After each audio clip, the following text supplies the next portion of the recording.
I find myself, and I've heard from other devotees, that chanting, while chanting, you start thinking of fruitive activities, like things you want to, your mind keeps going away from it to things you want to do that day, or, so it's, you keep trying to bring yourself back to the holy name, but that's what's coming out, and is that attachment? That's what I'm thinking, attachment to fruitive activity. Yes. The mind is particularly a condition to thinking about material sense gratification. And there's a yoga psychology, which is that the more we indulge our mind in sense gratification, the more it becomes dissatisfied. In fact, we don't even have to engage the senses directly in sense gratification. We just have to start planning for it, and we'll feel anxiety and dissatisfaction, because there's no ending point or actual satiation for material desires. We simply chase them, and it always appears that I'll get something, but I end up not. And therefore, Prahlad Maharaj describes this process of chasing after material desires to be a mrigatrishni rupa. It means like a mirage in desert, where it looks like there's water, but there's no actual water, just the appearance. And if I chase it, I'll die of thirst. And that's basically what's happening to everyone in this world. Narendra.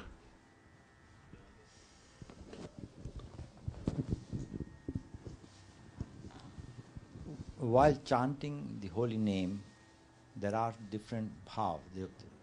You're going to need to hold that microphone right to your lip. There are different feelings associated with holy name, or bhav. In Hindi is called bhav.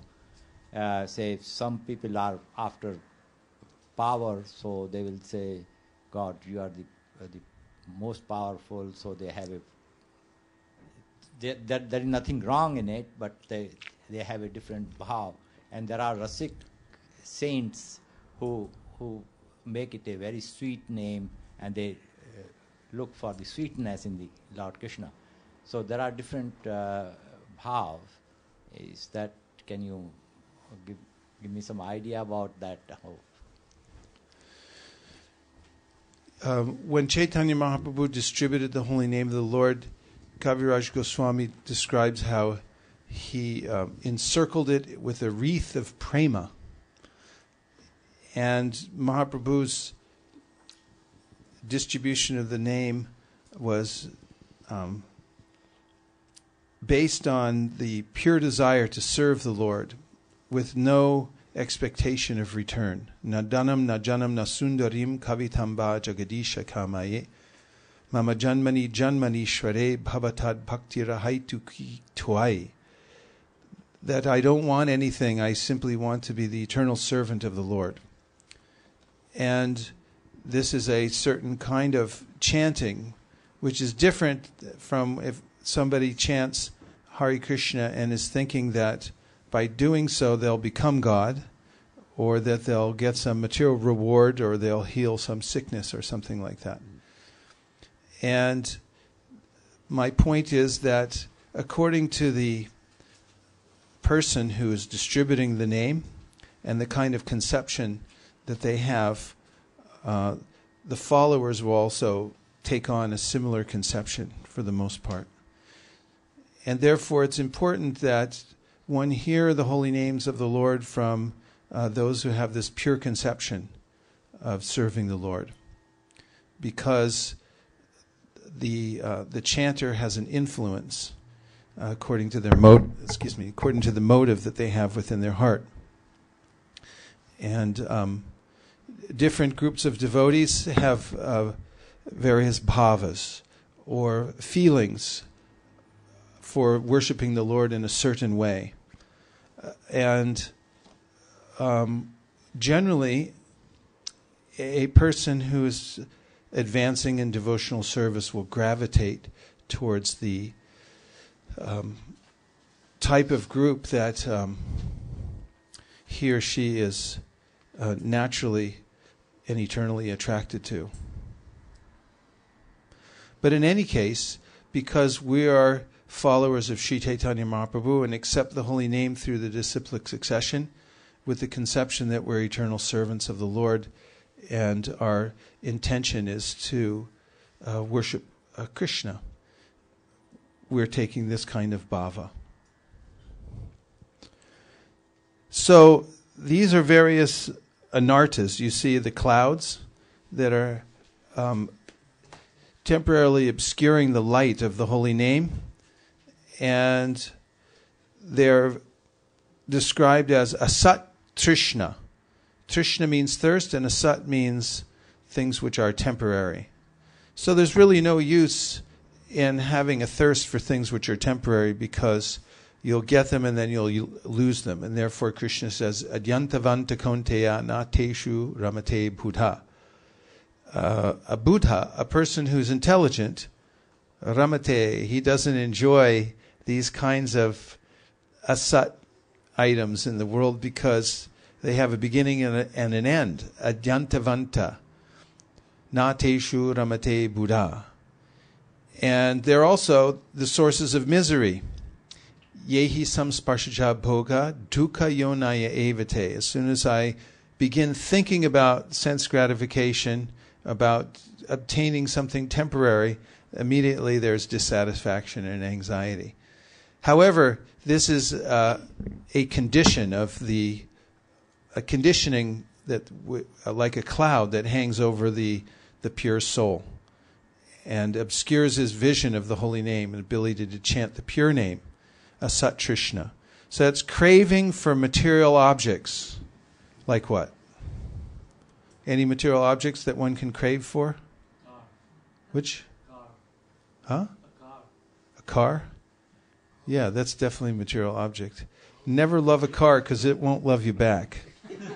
That's a rule. When you go to buy a car, they always tell you, don't fall in love with the car because it won't love you back. Most people, when they go to buy a car, their idea is that they fall in love with it. What they fall in love with is the idea of them owning the car and the image that they'll have.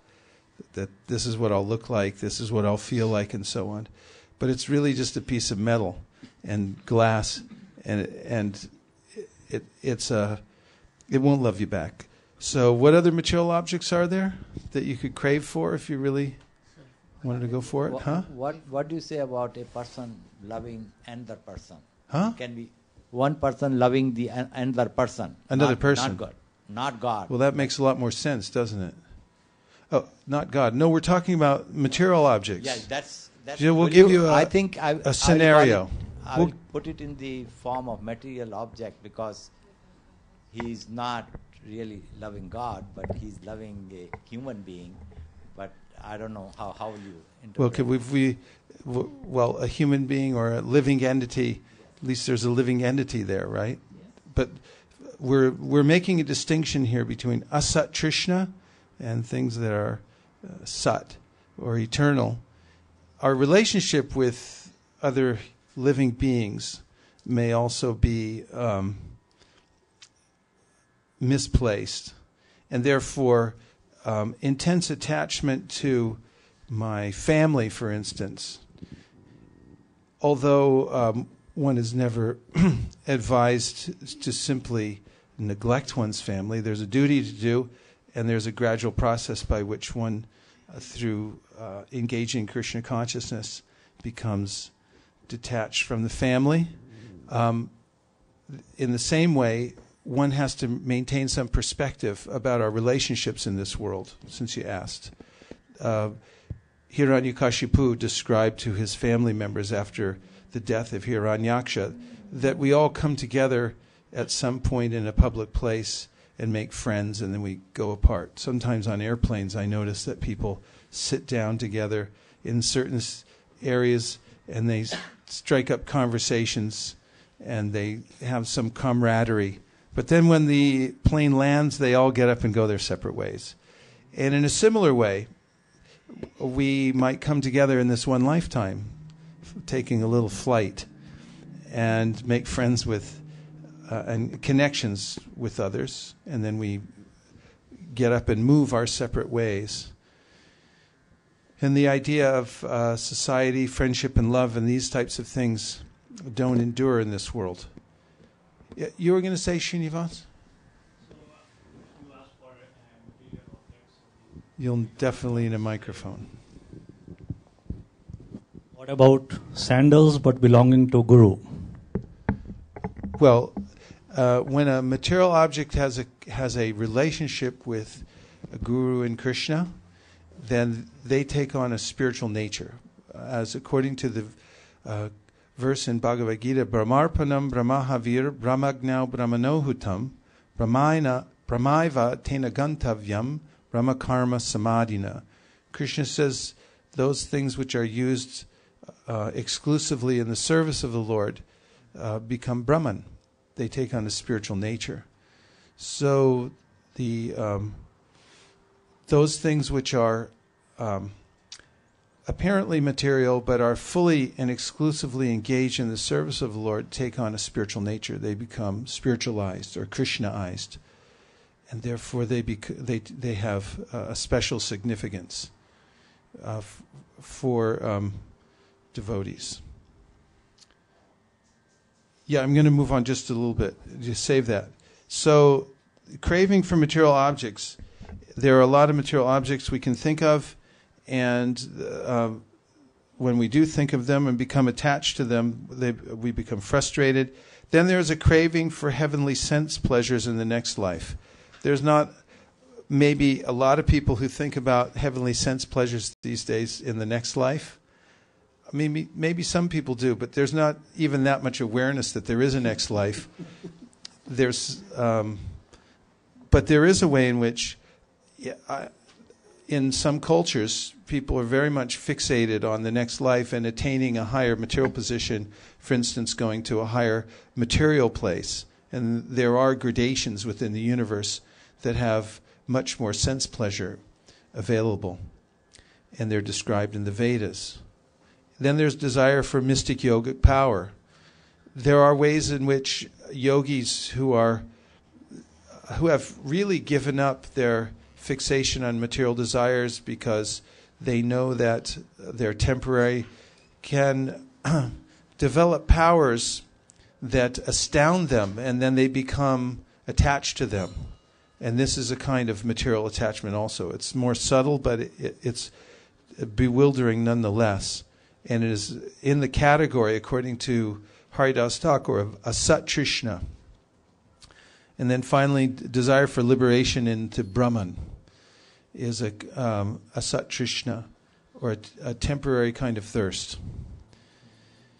So the next thing is a weakness of heart, Hridaya Daurbalya. And this is categorized by attachment to trifling things that are unrelated to Krishna. And another is envy of someone else's progress and longing for position and fame. And then there are offenses. So you see the three clouds on the screen. So one is a Satrishna, one is called Hridaya Daurbalya, or weakness of heart, and the third is offenses, or aparadhas. So there are offenses to the holy name, called namaparada, offenses to Krishna himself, sevaparada, offenses to Krishna's devotees, called Vaishnavaparada, and offenses to other living entities. And when one is in ignorance, one tends to commit these kinds of errors in judgment and in activity. And because of those, one's vision of the holy name becomes obscured. So, what's necessary, Haridas Thakur says, is to receive Sambandha Gyan, which is a full course of knowledge about one's real nature and about the nature of this world. One should hear constantly from the Guru about the difference between matter and spirit, the fact that one's an eternal servant of the Lord. And one should hear about Krishna's supreme position. One should hear about the transcendental nature of the holy name. And the scriptures have great potency. within the sound vibration of the scripture, there's a way in which there's punya shravana kirtana. Just by hearing it, there's spiritual power that we take on just by hearing the holy names and by hearing the verses that describe the holy name and so forth. These clouds begin to lift through this process of hearing and getting sambandha gyan, proper knowledge of our relationship. And then the chanting, as we continue, begins to take effect, and we can feel more and more the strong rays of the holy name coming through these clouds and mist of ignorance which cover our real self. More questions or other comments? Stacy?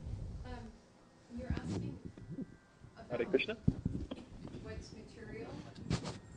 1 second. Stacy's on, and then whoever's on the telephone can check in next. Go ahead, Stacy. About what would be material if you were an artist and your love was for your paints and your art supplies and art itself instead of God. Would that be something material, wrongly attached? Yes. You're doing all the no's. Yes.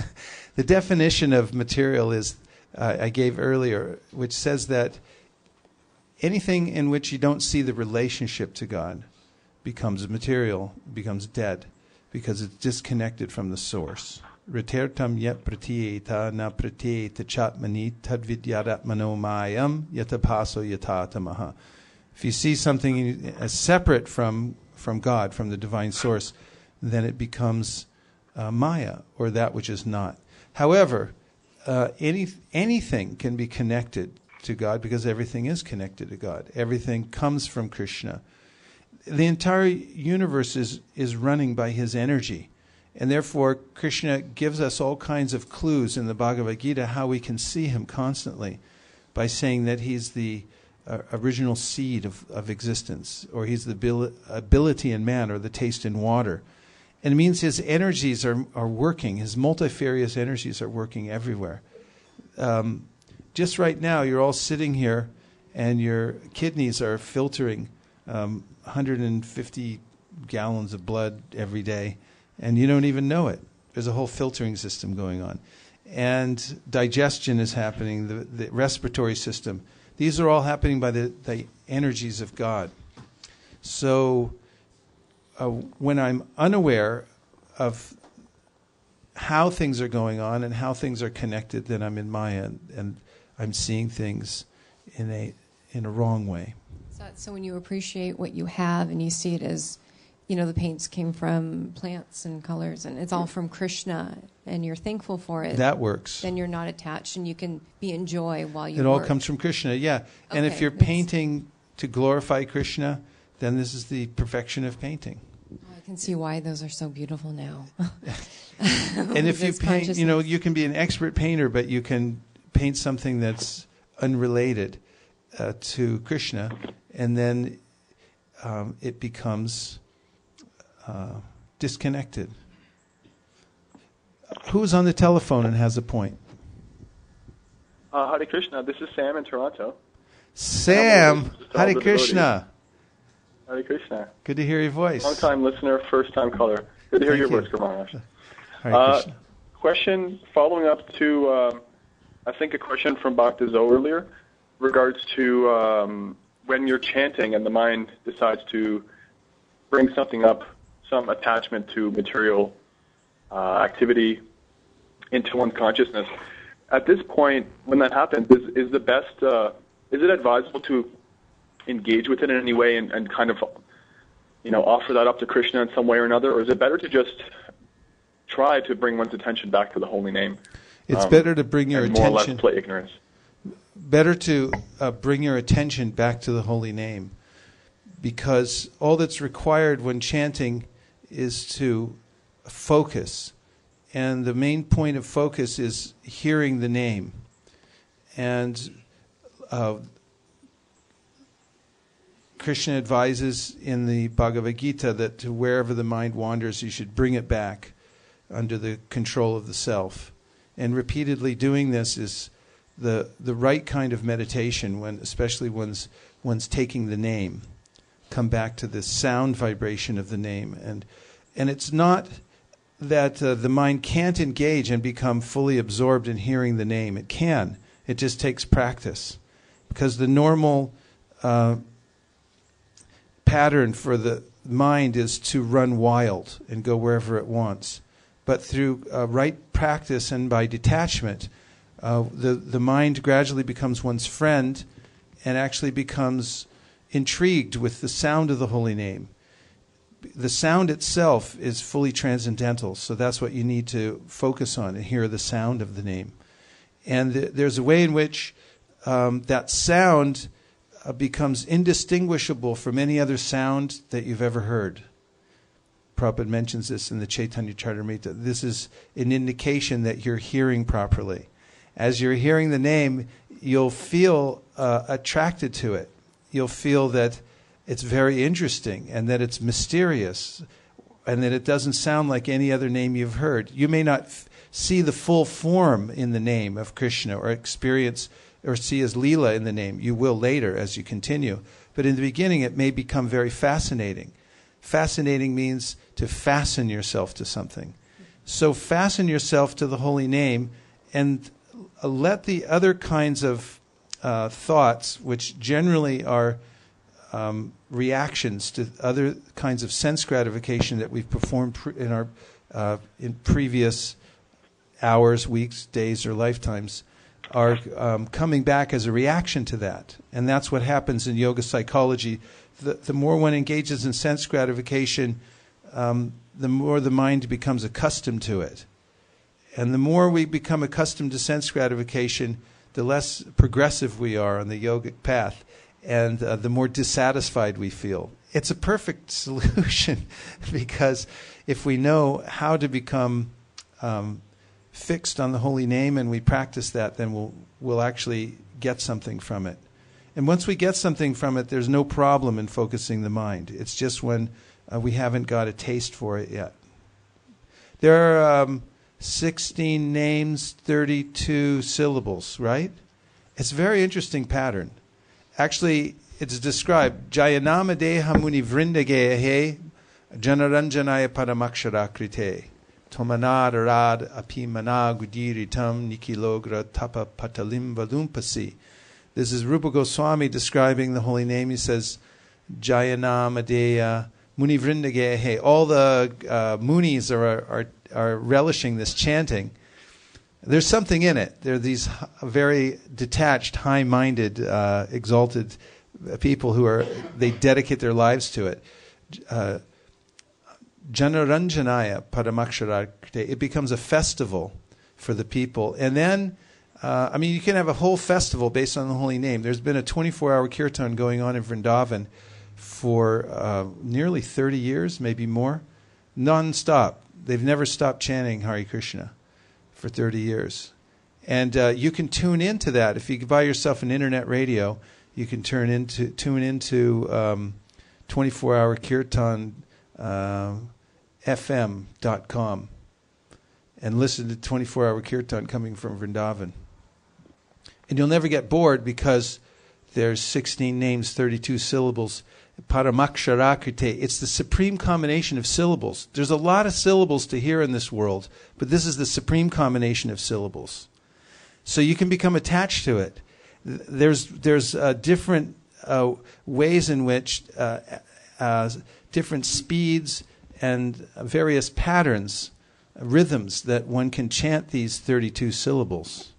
If you listen to some of the kirtan leaders, they'll go fast and slow, different patterns. Your mind can get attached to that. And so the name and chanted in kirtan or chanted in japa, if you practice, it will become attached.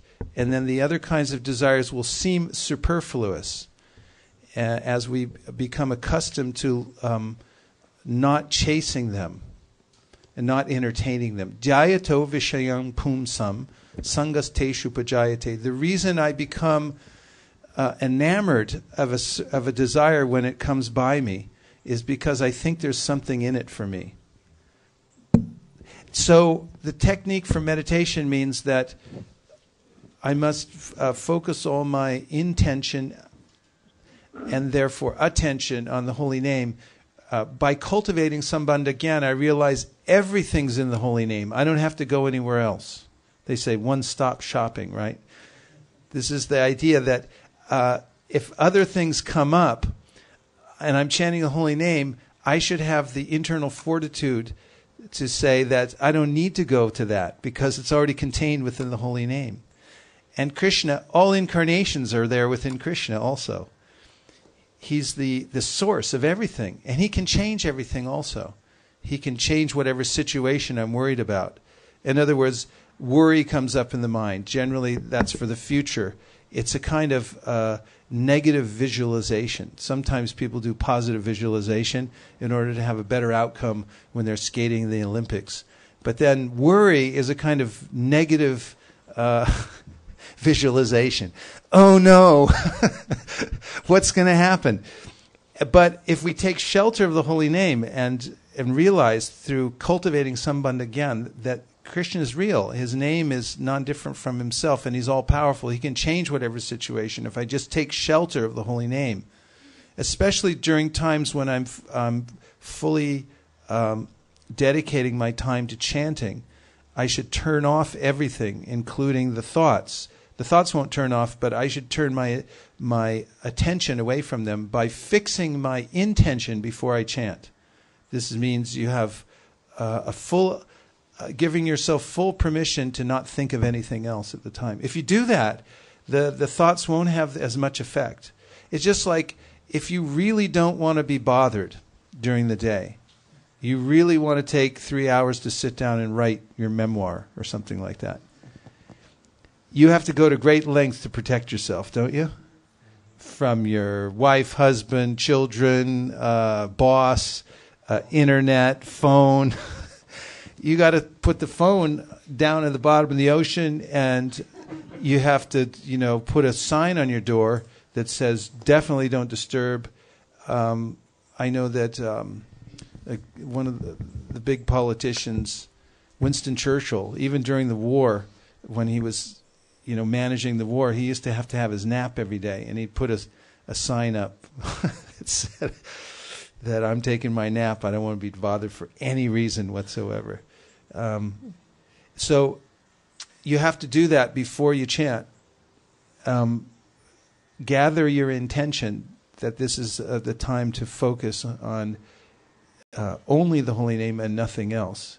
And then you'll feel some peace.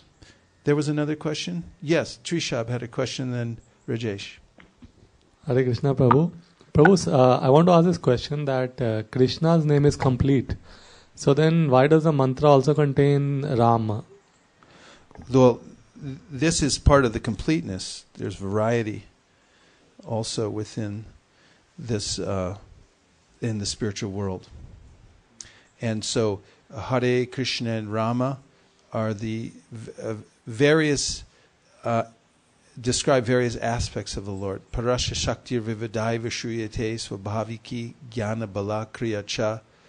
Krishna is complete, not just but he's not devoid of energies. Krishna means Krishna and his devotees, Krishna and his pleasure energy, and so forth. So Krishna is there, and Rama, the pleasure of the pleasure energy of Krishna, Hare, which means the internal potency of the Lord, and so on, are all there complete. So in this, the mantra Rama refers to Lord Ram, Sita Ram, right? Well, Prabhupada said it can, but there's also a way in which Rama he said means Balaram, and also Radhika Ramana, which means the enjoyer of Radharani, and so forth. So the different meanings to the name. Highest pleasure, Rama. I was Hare Krishna. I was thinking when hold that right towards you. There you when go. we chant and when you cannot control your mind, is it okay to focus on the deity's pictures at least to rather than mind is going like 1,000 miles away, so to bring it back? Yeah, you can even do you that. cannot, even you are not listening, but still you're, Hare Rama, Hare Krishna, you're doing, and then you're looking at so that you are not going somewhere else. Yeah, you got to start somewhere. And Bhaktivinoda Thakur gives all kinds of practical advice about, which indicates that controlling the mind is always difficult. He says you can try different situations. One is go into a closet, put a shutter over your head. Other one is to go sit with people who have a taste, who are chanting. That tends to also help. And looking at the deities also can be helpful. I'm going to move on and then we'll come back to more. Namabhasa. So namabhasa means what? Abhas is like the filtered light of the name. We say shadow is also there, so it's like when they're a cloudy day and then the rays are coming through, but they're indirect rays. So the benefits of namabhasa are that as you continue to chant regularly, it will bring you, your faith in the holy name will increase. Your sinful activities will be destroyed. The reactions to sins will be destroyed by that light of the holy name. And you'll become liberated from the material world. The effects of Kali Yuga are overcome. Kali Yuga has a lot of deleterious effects. Anxiety diminishes. Evil influences are counteracted. And it can lead all the way to the namabhasa chanting can lead all the way to the border of Vaikuntha, the spiritual world. Very powerful, the chanting of namabhasa. So there are different levels of namabhasa which are described in the Shastra. So Sanketa means chanting with a specific material conception. And that is a specific material conception. So Ajamil is an example given by Haridas Thakur. And that is, Ajamil was a dutiful Brahmin in his youth, but he fell down. And he gave up all his religious practice completely. He married a prostitute that he was interested in, and he gave up all kinds of principles that he used to live by. And he had a lot of kids, and he was very old, and all kinds of sinful activities. But he named his son Narayan, and he would regularly call to his youngest son Narayan, and he did so even at the time when he was about to die. And out of fear and calling of the Yamadutas who were coming to pull him from his body, he called out to his son. And in that instant of calling to his son, the name Narayan had effect. He remembered Narayan. And because of that utterance in helplessness, without expectation of being freed from sins, because that's also a kind of offensive chanting, that I'm chanting because I'm thinking that I can sin and then clear it all up because the holy name's so powerful. He wasn't thinking like that at all. He was simply helpless, and because he was habituated to calling his son, who happened to be Narayan, a name of God, that saved him. And there's a conversation between the Vishnudutas, who are representatives of Vishnu, who came to save the soul of Ajamil. And it's a very important conversation that took place. However, that may go on, and that what I mean by that is that kind of utterance of the holy name to indicate something material. You ever been to Krishna Copy? It's a copy shop, not coffee, copy. I'm sure there's a Krishna coffee shop too somewhere. There's a Krishna motorcycle shop. I remember when the first time I went to India and I got down in Calcutta and I saw the Krishna motorcycle shop. Krishna's everywhere here in India. Namabhasa is bouncing off the walls everywhere in India. But there may be a name of the Lord to indicate some material thing. So this is a kind of namabhasa. And because of the name has so much power, the indirect light of the name, even if it's indicating something else, that it's a material thing, still there's benefit from that, the benefit of namabhasa at the low level. And then there's a story about a man who was being attacked by a boar, a Muslim, and he was singing out haram, haram, haram, haram, which is like saying Hare Rama, Hare Rama. And this means, in his language, how horrible, how horrible, how horrible. He meant it as something else. But because of that, Shastra said he attained liberation. Because he indirectly meant something else. This is called sanketa. Called what? Sanketa. This is a form of namabhasa. Then there's parihas, which means chanting in a joking mood. Like people all the time that used to call, oh, Hare Krishna, what happened to your hair? When we first got out on the streets of America, people all the time, they thought of different creative ways to make fun, but they were using the holy name in a sort of a joking way, so they were actually getting the benefit of this namabhasa. Then there comes stoba, which is chanting in derision. And so Prabhupada told us that even people would see us, for instance, distributing books in an airport somewhere, and they think, oh, there's that rascal Krishna man again. But because they were thinking Krishna, they get the benefit. Shishupal is given in Shastra as an example because from the very time he could talk as a baby, he began uttering blasphemy of Krishna in baby talk. And because of that, he was getting the effect of the namabhasa, the holy name, dim reflection of the holy name. And then there's hela. Hela means chanting with disregard, saying something derogatory about the holy name. And even that, because one's saying the holy name, one gets some benefit from this namabhasa. And then there's a high stage of namabhasa. This is called Shraddha namabhasa. So Shraddha, we know, means faith. Shraddha shabde bishwas kahe surida nishchoy Krishna bhakti koila sarva karma krita hoy.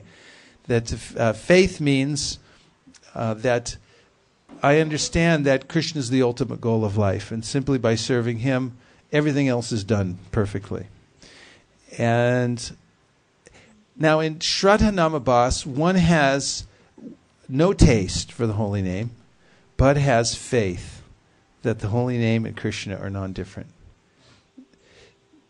That means that a person has met devotees or has come in contact with Shastra and has developed a faith through hearing that Krishna and his name are non-different and hearing about the powers of the holy name. And because of that, a person is chanting, and although still overcome by these influences, Asat Trishna and Hridaya Darbhalya and the aparatas, there's still a covering from the powerful influence of the direct rays of the holy name. But because the faith is there, one's cultivating the faith through Sambandha Gyan, through hearing and through association with devotees, that this name is the best. This is the best thing to do. That person, this is called high-level namabhasa. Even when all the anarthas are present, that will lead to prema, or the goal of chanting. That will lead to the highest stage of perfection in devotional service, that kind of chanting. Therefore, Haridas Thakur says that one shouldn't be discouraged because of being affected by the different coverings. Those are there for anyone who's been implicated in the material world. So, one should go on chanting regularly and with attention. And attention also means that one should be vigilant to avoid the 10 offenses against the holy name of the Lord. And one can make a study of these 10 offenses and say them every day. It's better to say them with as much consciousness and awareness as possible and think about how they apply to one's life. Because there's a way in which I can recite the 10 offenses and think, oh, that applies to somebody else, or that's just something we say really quick every morning before we start chanting, and then do it whatever way we want, and so forth. But if you consciously remember what the 10 offenses are and try to avoid them, this is a particular qualification for someone advancing in the process of chanting the holy names of the Lord. So, Haridas Thakur says, namabhasa cannot give prema, but shraddha namabhasa, following the process of sadhana laid down by the Guru, will lead one to prema. Do you feel encouraged? Srivas Pandit Prabhu feels encouraged. He enthusiastically nodded his head. And Ramananda Saka Prabhu uttered a yes, and he's raising his hand with a big smile on his face. Let's hear all about it. Go ahead, Ramananda Saka. Sir, I am asking this question about something that we discussed, you discussed just a few minutes ago, not regarding the Shraddha Namabhasa. So one of the points that was mentioned is that if someone chants the name of God, like Haram, at the time of dying, he gets liberation too. But another places it is mentioned that unless one is fully clear, fully cleansed of all material desires, he cannot actually get liberation. So how is that a person who is sinful just happened to chant Haram at the time of death and then he gets liberation?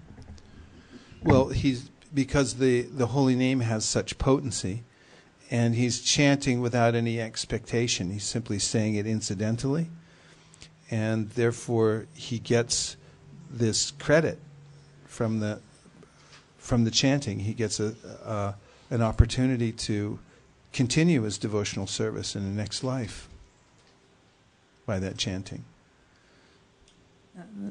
What's mentioned is that he gets a liberation. Liberation presumably means he's probably getting merged into Brahman or something like that. Well, there are various stages of liberation from the material world. And the most important kind is to begin the process of devotional service, and to have an opportunity to take to devotional service even more in the next life. If one gets a kind of bhakti unmukhi sukriti, or sukriti that connects one to devotional service, that's the best kind of liberation. Prabhupada said that when devotees were asking him about what kind of liberation the descendants and relatives get from somebody who becomes a pure devotee. And Prabhupada said that they get connected to bhakti because of the influence of that person. So previously I was thinking that he goes to Brahman or something, so that is actually not. Well, even in the 8th chapter of the Gita, Krishna describes how a yogi who leaves the world at the proper time, in the light time of the zodiac, attains a kind of liberation. But Prabhupada qualifies that later, saying that that's not a very high-grade liberation. One would fall down from that situation. Yes, Hari Sankirtan. So you mentioned the Shraddha Namabhasa with sadhana leads to prema. The two questions is, one is like what type of sadhana that is recommended, and second is, does it... The first question is what kind of sadhana leads to prema? Yeah. And what is the sadhana that is mentioned? And second is, does one have to overcome... Well, let me do one at a time, because my brain's kind of puny. The kind of sadhana that leads to prema is sadhana bhakti, which is meant to bring one to love of God by reawakening the natural love that's within the heart, a natural spontaneous love that's within the heart. And that sadhana occurs in association with pure devotees. who have that inclination. They already have that love in their heart, and it's by their association that one can also that love within one's own heart can be awakened. And the kind of sadhana that we perform, practicing rules and regulations, not just for the sake of practicing rules and regulations, are the kind of activities that we do in bhakti, are meant to keep us in proximity with those stimuli that awaken that natural love that's within our heart. They're called udipana.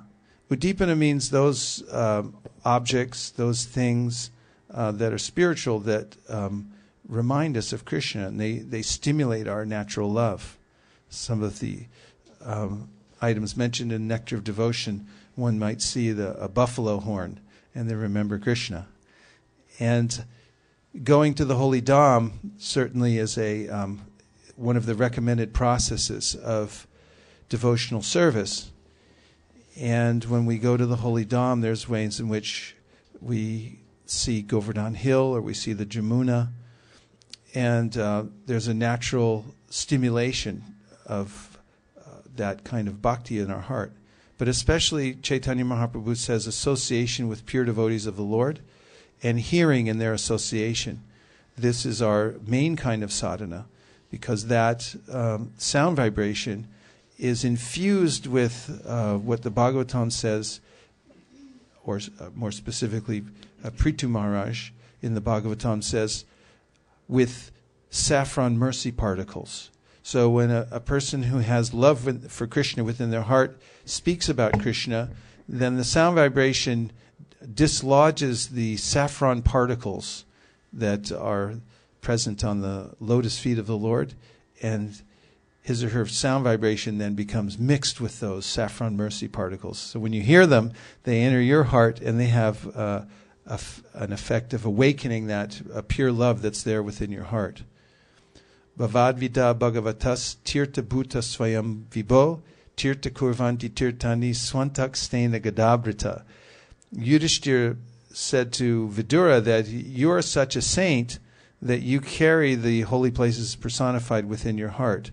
And wherever you go, you purify even the holy places. So if one can associate with pure devotees that are speaking about the Lord, then the moon rays of love for Krishna within their heart, they purify us. And so our sadhana bhakti is, we should be very much engaged in hearing and chanting. This leads to higher levels of appreciation for Krishna and his name, his form, his qualities, and so on. And it's a step-by-step process. Syat Krishna nama charitari sitapta vidya pitopa tapta rasanasya narochikanu kintva varad anudilam kalusarva justai swadvi kramad bhavati tadgaramula hantri. In the beginning, by the practice, I may not get a taste. In fact, Rupa Goswami says you won't get a taste in the beginning because your tongue is covered by a bitter film, which is, he compares to the disease jaundice, and that's due to ignorance, the jaundice of ignorance. But the curative is the chanting itself, and then gradually you'll taste the sweetness. And then the next verse says, Tannama rupa charitari sikirtananu smrityo kramena rasanamanasinyo jatishtan vraje tananuragi tararugami kalam nayet akilamiti upadesha saram. Therefore, the essence, the saram of upadesh, of all advice, is that one should fully engage oneself in hearing and chanting and remembering the Lord.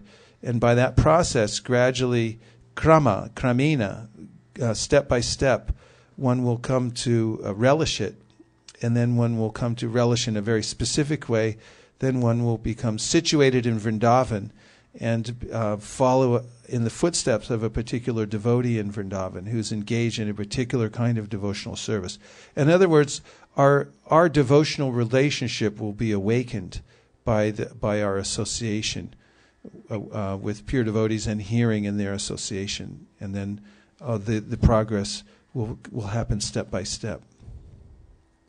For this, the sadhana also has to be like at a higher level. I mean, like it is a higher level automatically because it's if we follow the footsteps of a devotee, this is mentioned in the Bhagavatam in the 10th canto, 2nd chapter, by the demigods who are praying to Lord Krishna within the womb, that when one follows the process given by a pure devotee, then it's authorized by Krishna, and therefore it's a high level process, and one will attain success. Bejare munio tagre. This is a different verse. I was referring to a verse, 10th canto, 2nd chapter, Kurvanti Govatsa Padam Bababdin, which says that when you follow the process given by the great souls, then the ocean of material existence shrinks up to the size of the water within the hoofprint of a calf, and you can step over. And what they give you, the process is compared to a boat. So the boat takes you across the ocean. However, because the process given by the pure devotees is so powerful that when you approach the boat, the ocean shrinks, so you don't even need it. You can just step over. And then, Bejare munio tagre bhagavan tamadhoksajam Sattvam Vishudam Shemaya Kalpante Yinitaniha. Sutta Goswami told the sages at Naimisaranya, who, by the way, had originally gathered at Naimisaranya for a fruit of sacrifice. They were after Swarga. They wanted heaven. But when they met Sutta Goswami, who was a pure devotee, they changed. This is a kind of example of what happens in association of pure devotees. And now they wanted Swadu, Swadu, Pade, Pade. They were asking, tell us the nectar. We want to hear all the nectar about Krishna and about the spiritual world. You know all this because you've received the mercy of your spiritual masters. So then Sutta Goswami told them that previously all the great advanced devotees worshipped Lord Vishnu because he's beyond the material world, and therefore they attain the highest benefit. And anyone who follows those sages is eligible for the same result. That means you may not be a great sage, but if you follow the great sages, you'll get the same thing. So our process is anu. It's to follow the process given by the pure devotees. And that process is submissive hearing. Submissive oral reception. This means SAR. There was a dread disease called SARS previously. Did you ever hear that? Yes. It was all over the world, special. When you walk through in Japan, I remember walking through the airport, and they had these little stations that would take your temperature as you walk through. And if you were too warm, they'd pull you over to see if you were going to contaminate the whole universe. I don't think much ever came of that whole thing. Anyway, SAR, but we have SAR is a submissive oral reception. That cures all the disease. That's our disciplic succession is a line of devotees who are engaged in submissive oral reception to the previous acharyas. And by that process, what happened? It sounded like an echo. Hare Krishna. Oh, Hare Krishna. Hare Krishna. This is Jai Gopal Das calling from Berkeley. Jai Gopal, Haribo. Hare Krishna. Please have my humble obeisances, Prabhu. Jai, New Jagannath Puri Ki Jai. Go ahead. I had a question regarding associating with pure devotees, and it's in, Prabhupada talks about the book Bhagavat and then the person Bhagavat. So I was wondering, I feel like when I'm reading from Srila Prabhupada's books, that's one type of level of association. But when I'm in the presence of a devotee, an advanced devotee, and I get this super enthusiastic, sometimes this nature comes, and I'm wondering if you could speak about the difference between personally associating with the devotee versus personally associating with the Vani. Even though we hear the Vani is more important, somehow the Vapu seems to be also like so much more enlivening too. Well, it's been described that. Thank you for your question, Jai Gopal. Good to hear your voice too. The book is the passive agent, and the devotee Bhagavat is the active agent. So the book you can read and put down, but the devotee may chastise you or correct you or come after you and say, "Hey, come on, let's go," and so forth. It's very engaging to be in the association of devotees. we need that kind of engagement. So both are required, actually. The association of living saints and the book itself. And they complement one another as well. Although there's no difference, ultimately they're completely transcendental. There's a way that the active agent can help us in ways that the passive agent, the book, can't. Okay, so a couple more things. Everyone's okay so far? So I want to comment. Yes, that Damodar? Yes, Slowji. Where are you, in the middle unit? Go right ahead. I was just, thinking of the game which we played last Monday about the usefulness of books.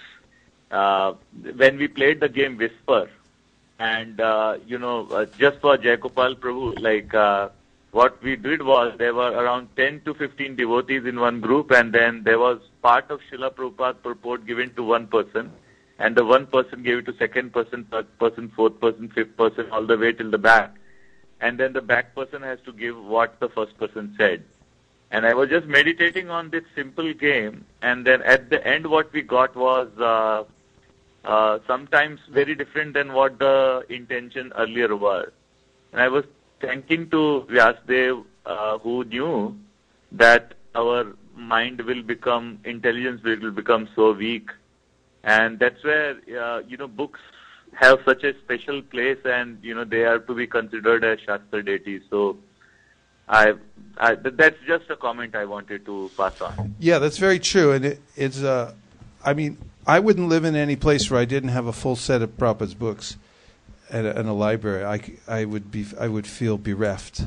I like, in Vrindavan at Govardhan, Keshavarti Maharaj has his room. It's a small little room, but mostly in that room, the whole room, it was custom designed. The whole room is all really bookshelves, because he's a literary person. He spent much of his devotional career editing books and reading books and so on.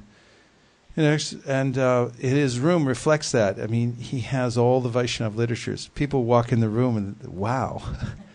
and it's such a comfort to have these books to guide us.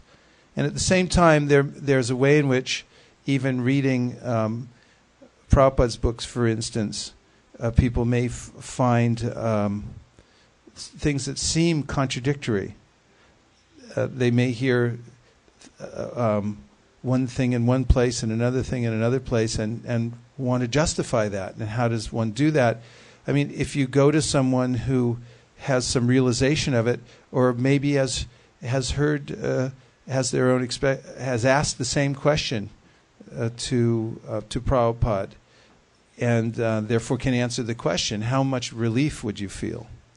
Oftentimes, when I'm grappling with a management decision or a philosophical question, I can go through the books and find more, but I'll justify it by talking to a senior devotee. And still there are people on the planet right now who had a very personal experience with our founder Acharya, and you can ask them, why do a Veda-based search when you can connect to somebody and say, what do you think about this? And say, oh, well, I'll tell you what Prabhupada's mood was. I sat with him one day when he talked about this. There are so many people that have experiences like that. And this is part of the meaning of the disciplic succession. I mean, the disciplic succession is not just one big Veda-based search, because people pull out all kinds of things out of context, this place, that place.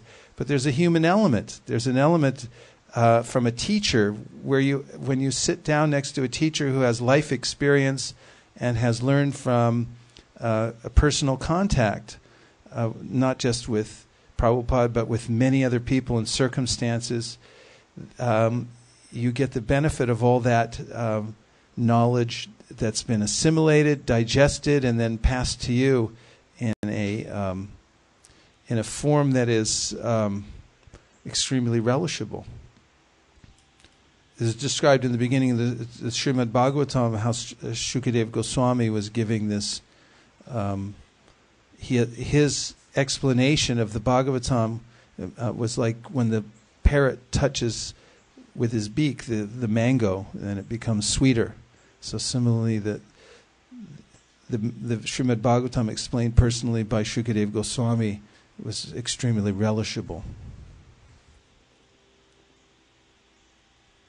Did we get to you, Rajesh?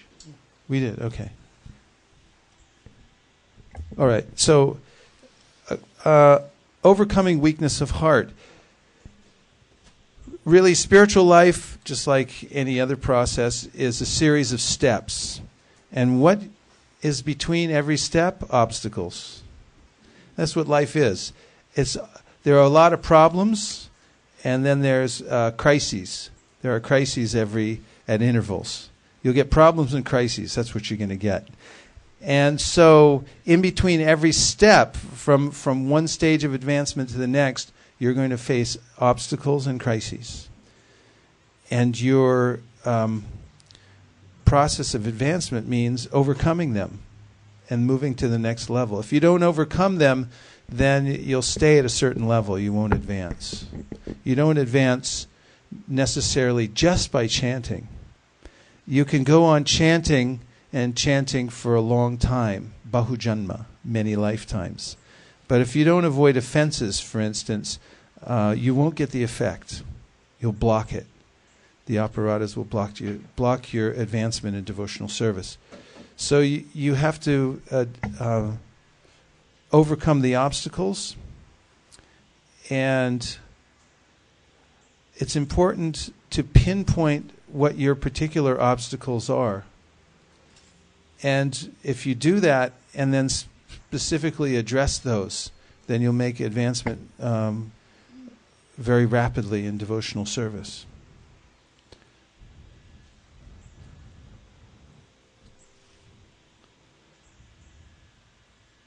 So I want you all for a minute to think about if you were going to a counselor, someone who was very wise and had all the answers and was going to advise you. But you're the counselor. So prepare what you're going to say to yourself to overcome your next obstacle. I'll give you a minute to think about it. Did you understand the assignment? You're going to meet a counselor who's going to give you the solution, that is, how to overcome your next obstacle. But you're the counselor. So what are you going to tell yourself? Now did you get it? Okay, you got a minute to think about it, and then we'll discuss.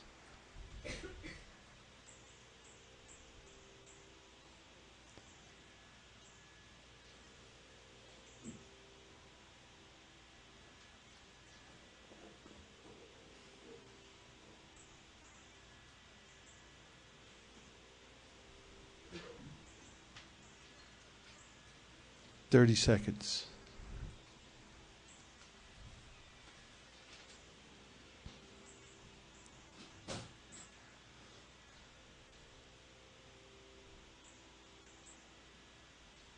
Okay.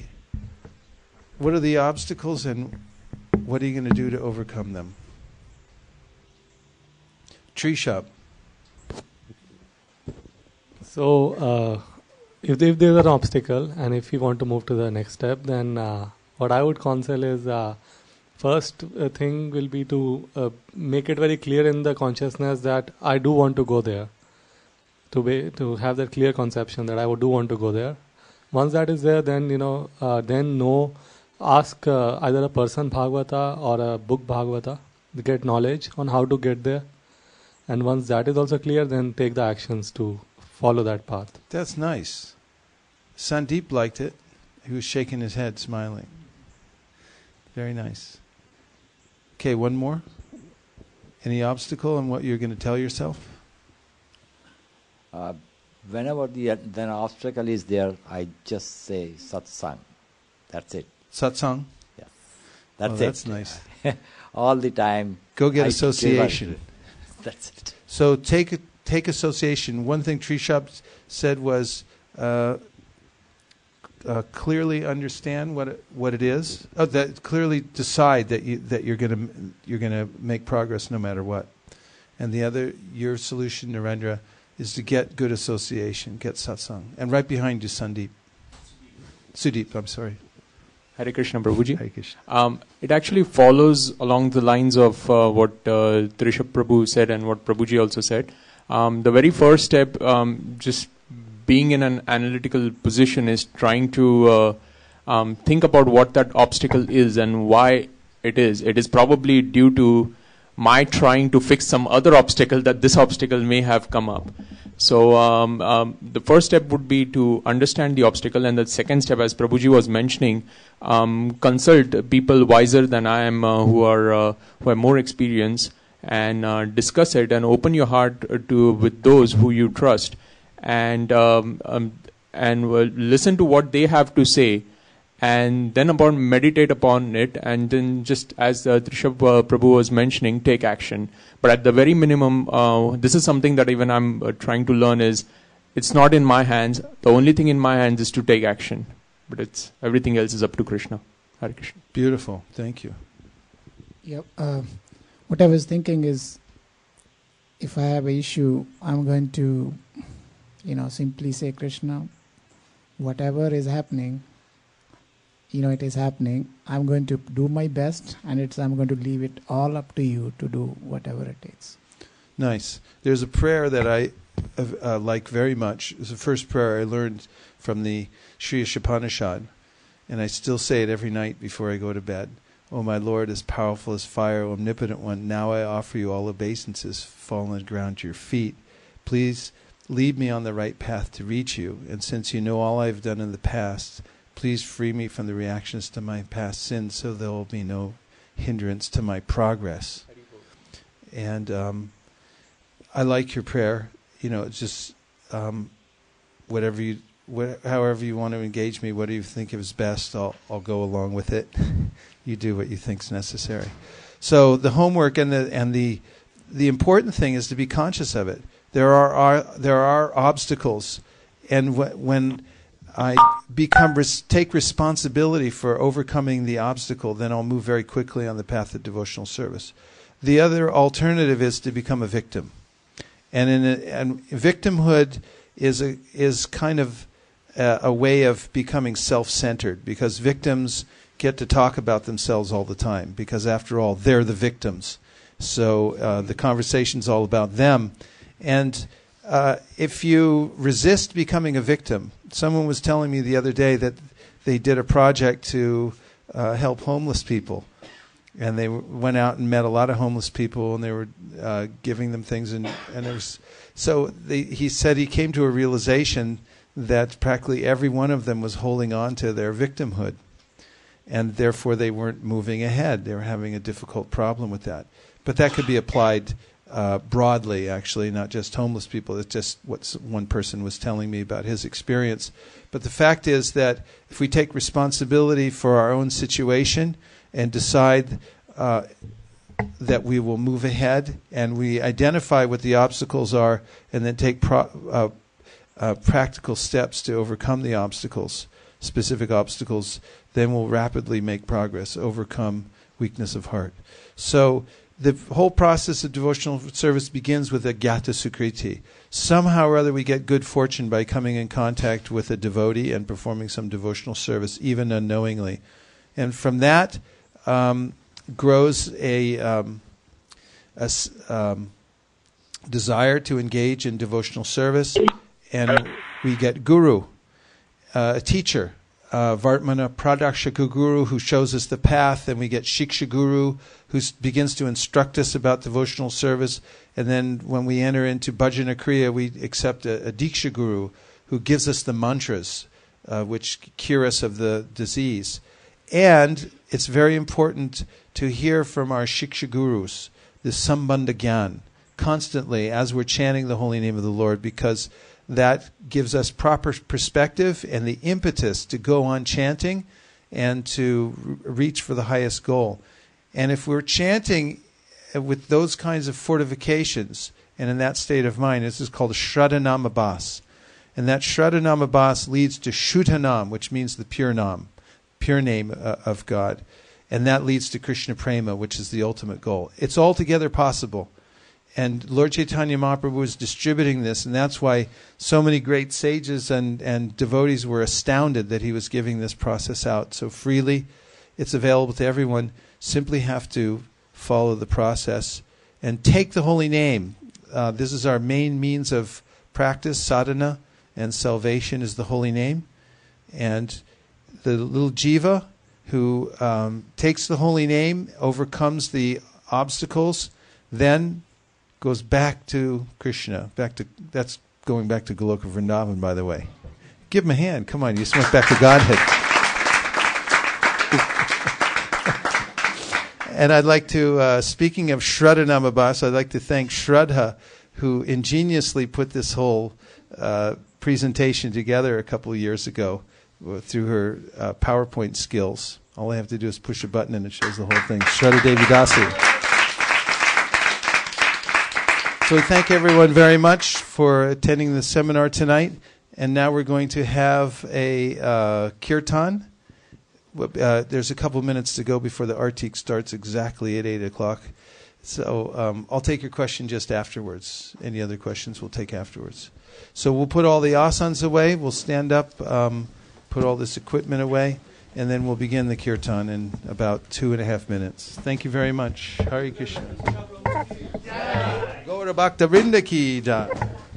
Jai.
Namo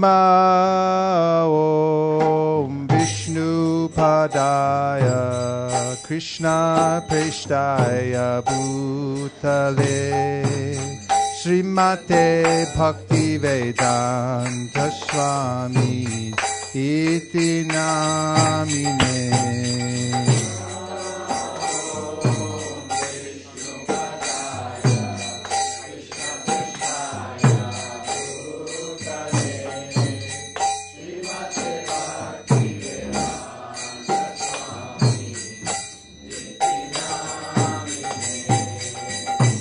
Namaste Saraswati Devi Gauravani Pracharine Nivishesha Shunyavadi Paschachari Shatarine.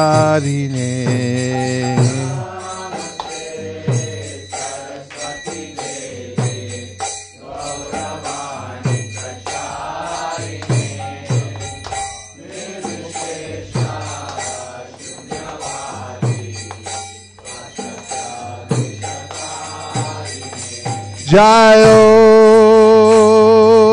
Jaya Gaura Chandera Rutiko Shobha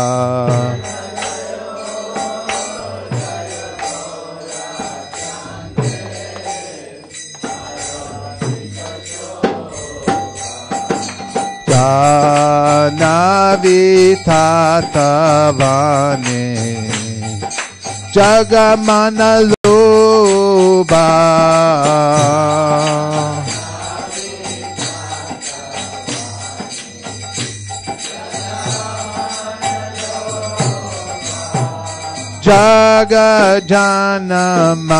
Jagajanamanaluba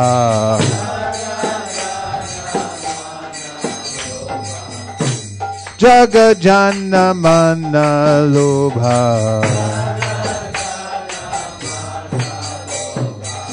Gaurangera rotik shobha Jagajanamana lobha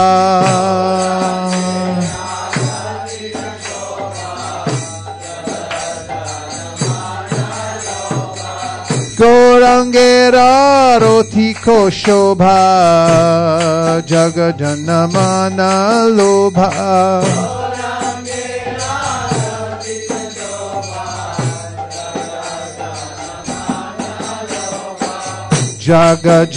Jagajanamana lobha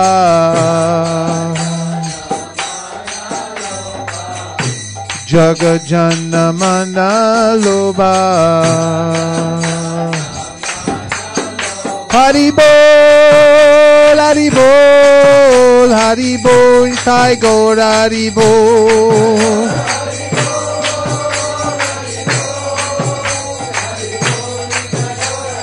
Nitai Gaur Haribo, Haribo, Haribo, Nitai Gaur Haribo.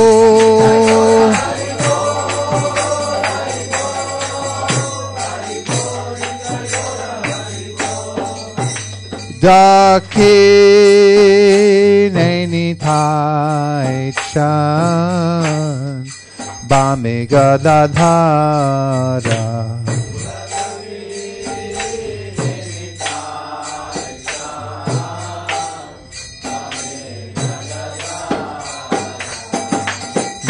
Vikate Advaita Shrimi Vashatradara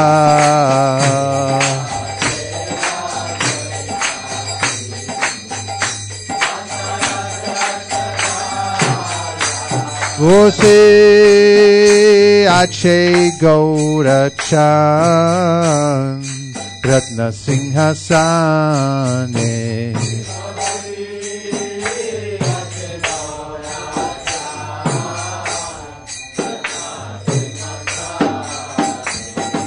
Arati Korina Brahma Adi Deva Gane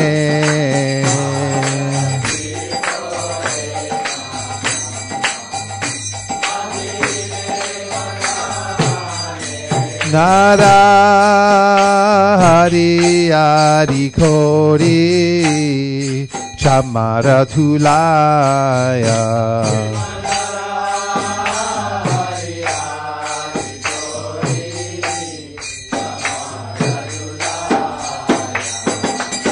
Sanjaya Mukunda Basu Goshari Gaya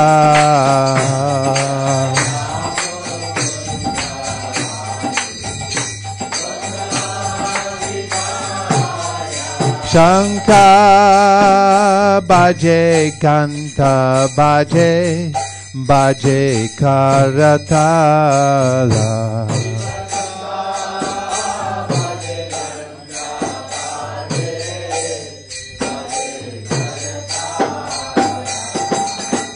Madhura Mridanga Baje Paramarasala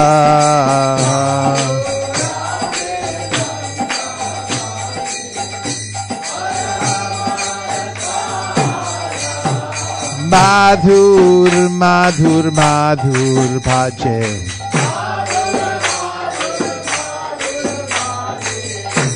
Madhur, madhur, madhur bhaje.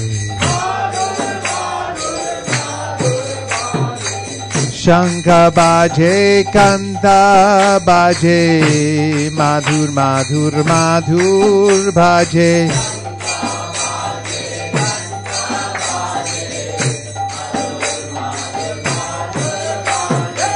Shankha baje, gantha baje, madhur, madhur, madhur baje.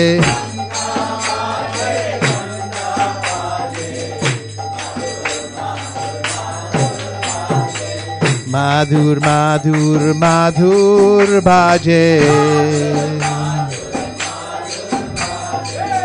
Madhur, madhur, madhur baje.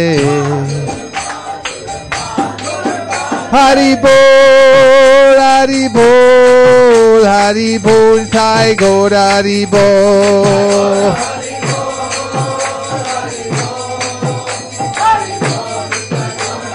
Nitai Gaur Hari bol, Hari bol, Hari bol, Sai Gaur Hari bol.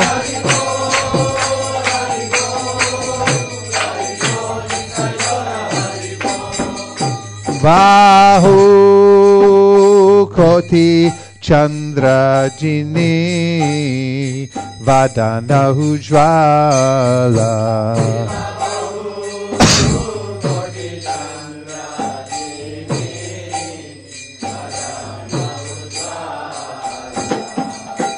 Gala deshe vannamala. Kode jalamala.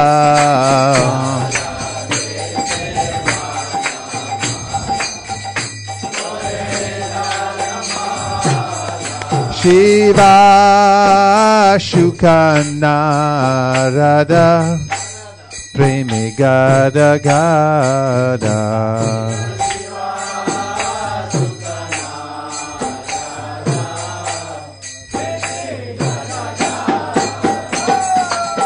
Bhakati vinodha dekhe Gaurara sampada.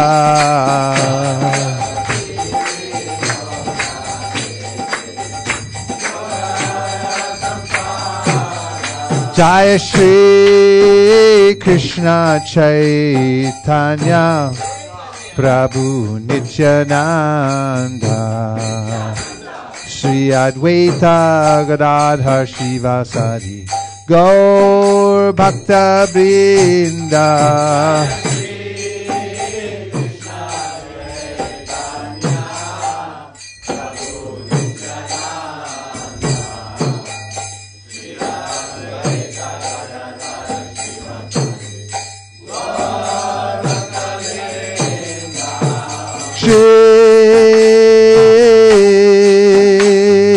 Shri Krishna Chaitanya Prabhu Nityananda Shri Advaita Gadadhar Shivasari Gaur Bhakta Vrinda.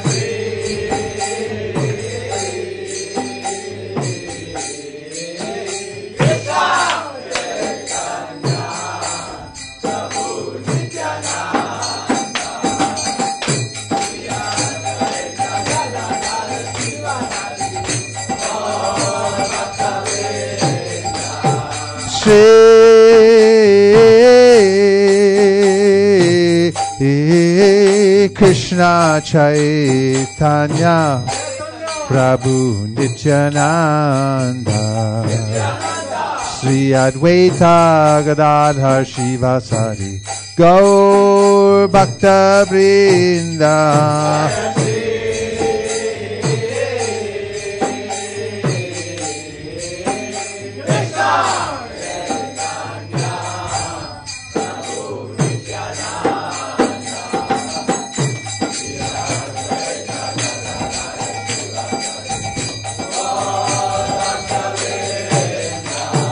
Shri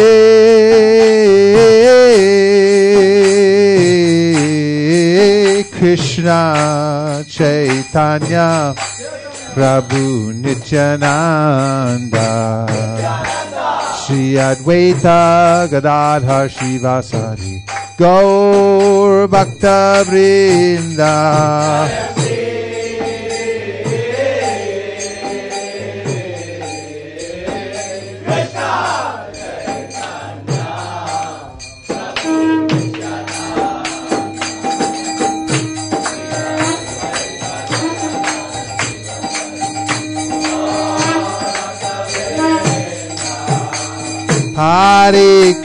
Hare Krishna, Krishna Krishna, Hare Hare, Hare Rama, Rama Rama, Hare Hare, Hare Krishna, Krishna.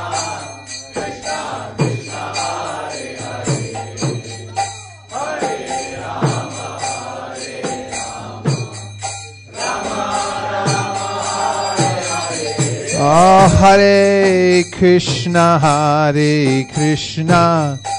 Krishna Krishna, Hare Hare, Hare Rama,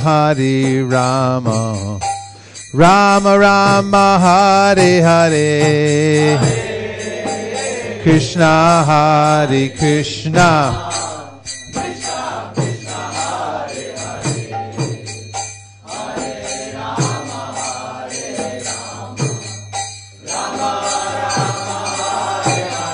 Hare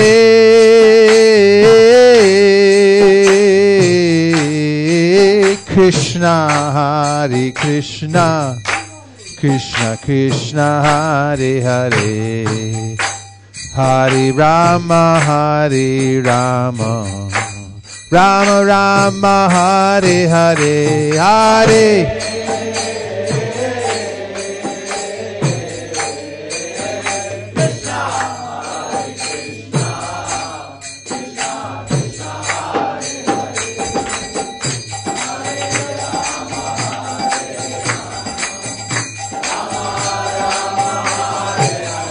Hare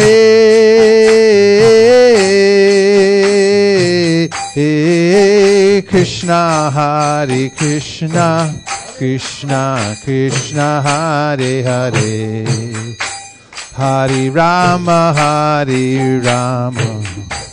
Rama Rama, Hare Hare.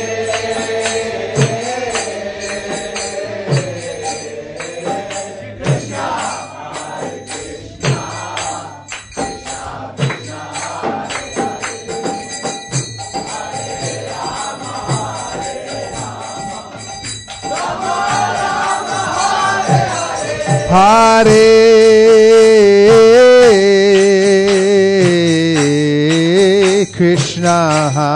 Krishna, Krishna Krishna, Hare Hare, Hare Rama,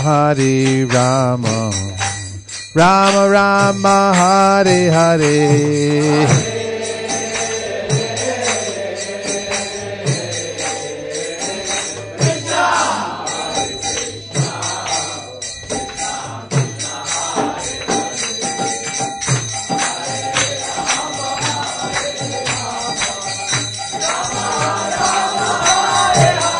Hare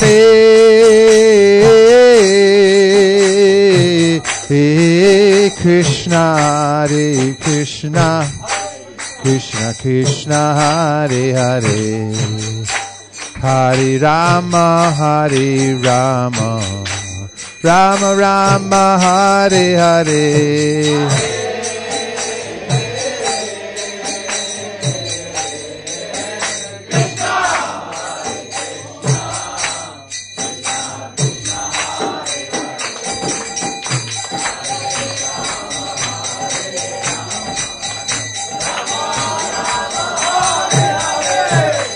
Hare Krishna, Krishna Krishna, Hare Hare, Hare Rama, Rama Rama, Hare Hare.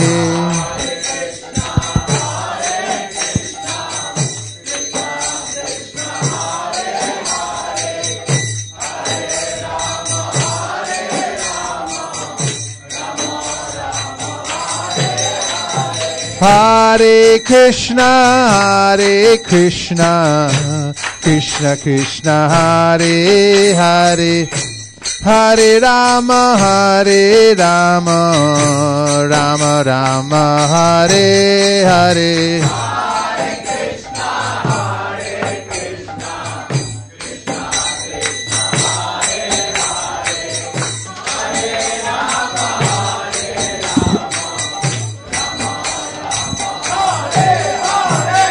Hare Krishna, Krishna Krishna, Hare Hare, Hare Rama, Rama Rama, Hare Hare.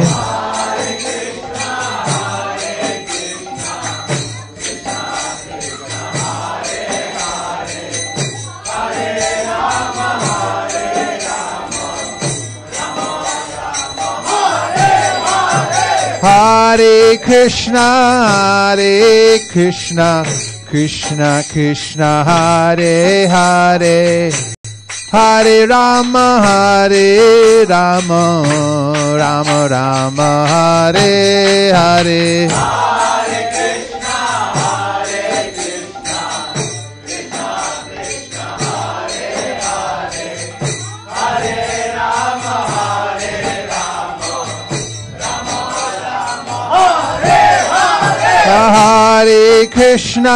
Hare Krishna, Krishna Krishna, Hare Hare, Hare Rama, Rama Rama, Hare Hare.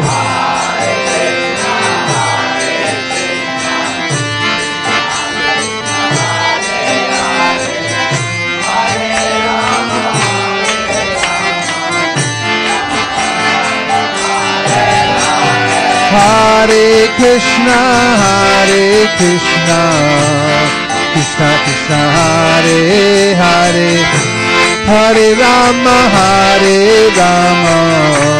Rama Rama, Hare Hare.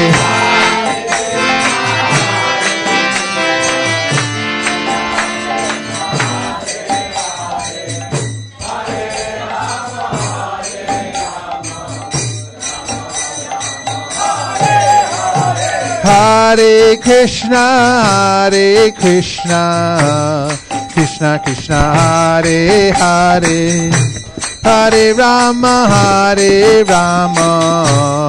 Rama Rama, Hare Hare.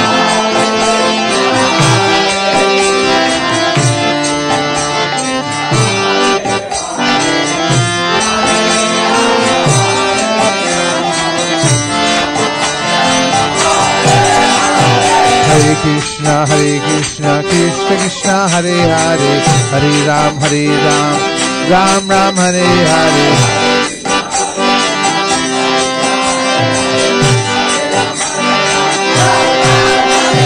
Hare Krishna, Krishna Krishna, Hare Hare, Hare Ram, Ram Ram, Hare Hare.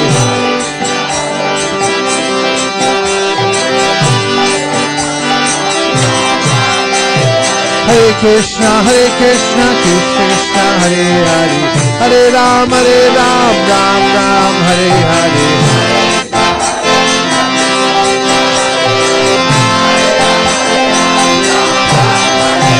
Hare Krishna, Krishna Krishna, Hare Hare, Hare Ram, Ram Ram, Hare Hare.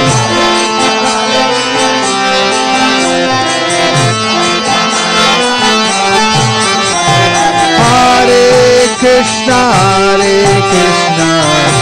Krishna Krishna, Hare Hare, Hare Rama, Rama Rama, Hare Hare, Hare Krishna, Krishna.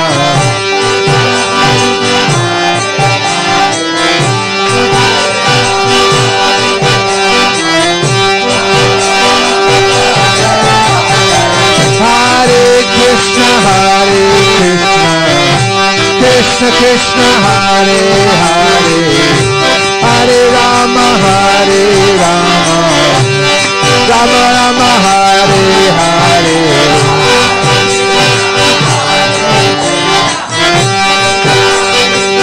Hare Hare Rama,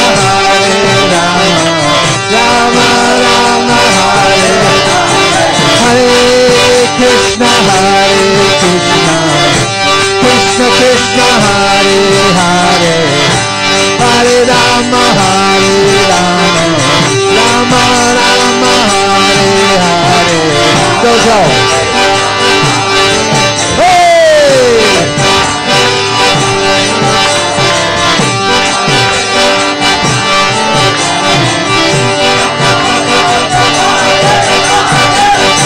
Hare Krishna,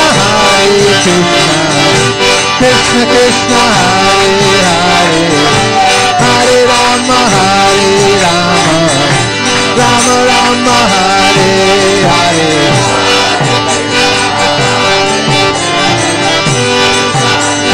Hare Krishna, Krishna Krishna Hare Hare, Hare Rama Rama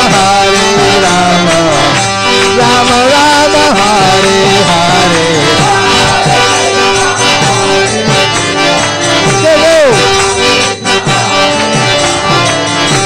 Hare. Hare Krishna, Krishna Krishna Hare Hare, Hare Rama Rama Rama Hare Hare. Krishna,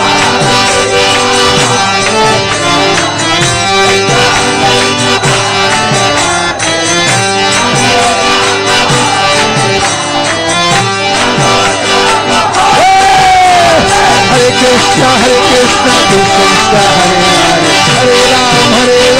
Ram Ram Hare Hare. Hare Krishna, Krishna Hare Hare, Hare Ram, Ram Ram Hare Hare.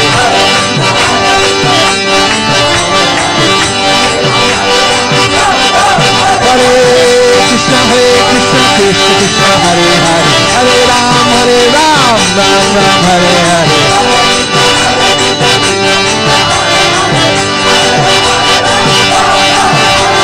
Hare Krishna, Krishna Krishna Hare Hare, Hare Rama Rama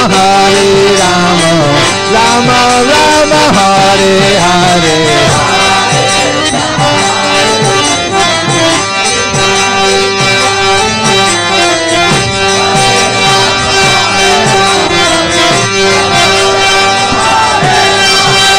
Hare Krishna, Krishna Krishna Hare Hare, Hare Rama Rama Rama Hare Hare.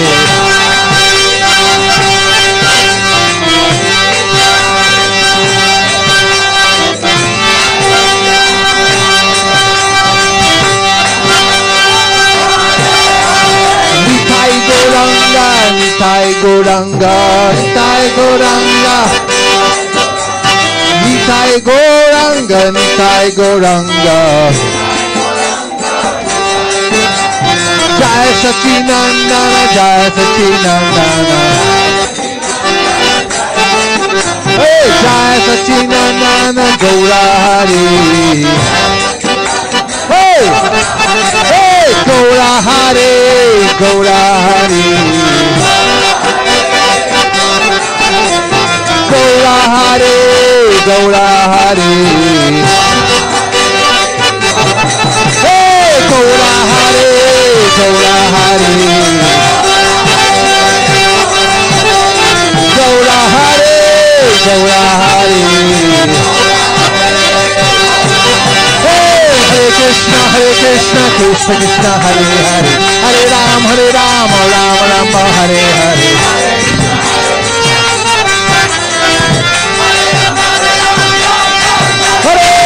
Krishna, Hare Krishna, Krishna Krishna, Hare Hare, Hare Rama, Rama Rama, Hare Hare.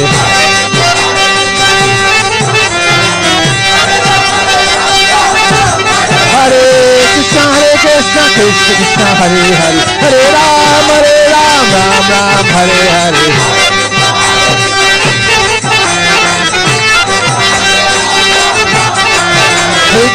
Hare Krishna, Krishna Krishna, Hare Hare, Hare Ram, Ram Ram, Hare Hare.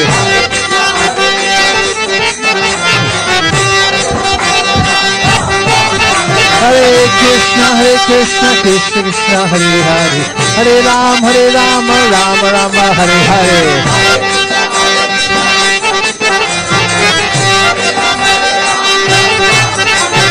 Hare Krishna, Krishna Krishna, Hare Hare, Hare Rama, Rama Rama, Hare Hare.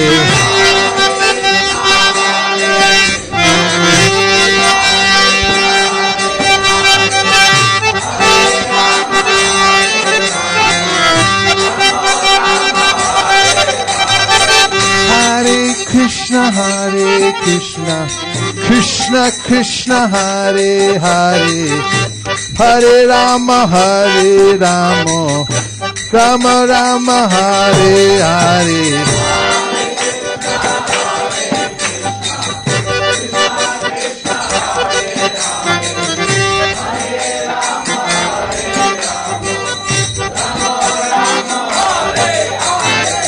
Hare Krishna, Krishna Krishna, Hare Hare, Hare Rama,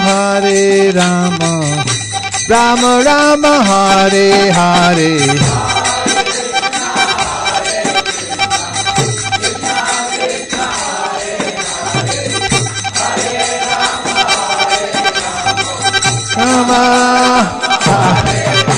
Hare Krishna, Krishna Krishna, Hare Hare, Hare Ram, Ram Ram, Hare Hare. Hare Krishna, Krishna Hare Hare, Hare Ram, Ram Ram, Hare Hare.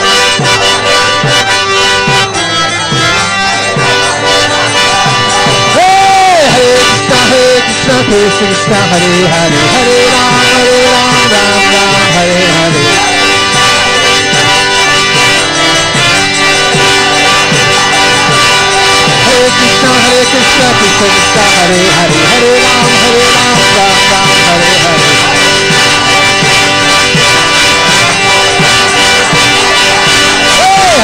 Hare, Hare Ram, Ram Ram, Hare Hare.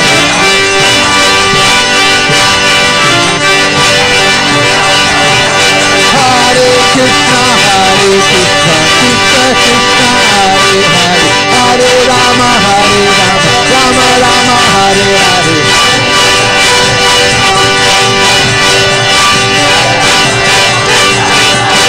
Hare Krishna,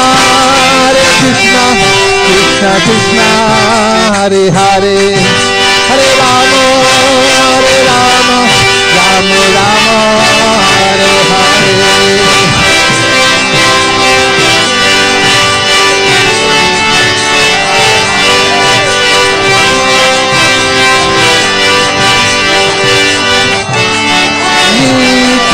Gaura Hari Bol, Hari Bol, Hari Bol, Sai Gaura Hari Bol.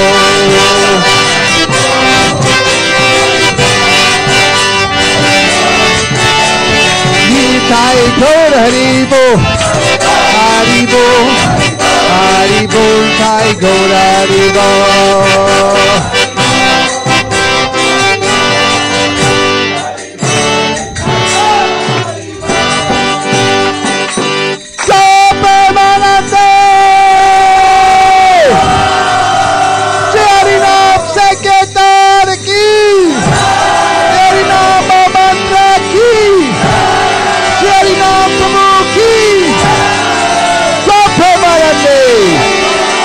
Nitai Gaura Hari Bol, Hari Bol, Hari Bol, Hari Bol.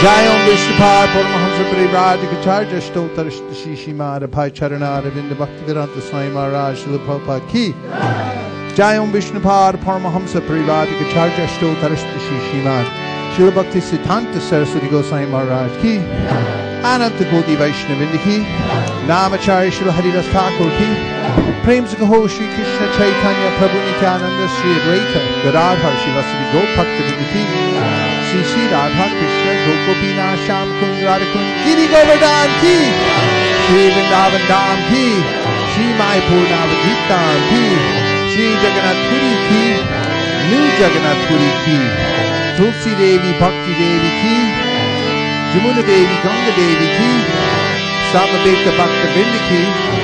Bring the Jamuna back to Vrindavan right now, Ki. All glories to some of the devotees. All glories to some of the devotees.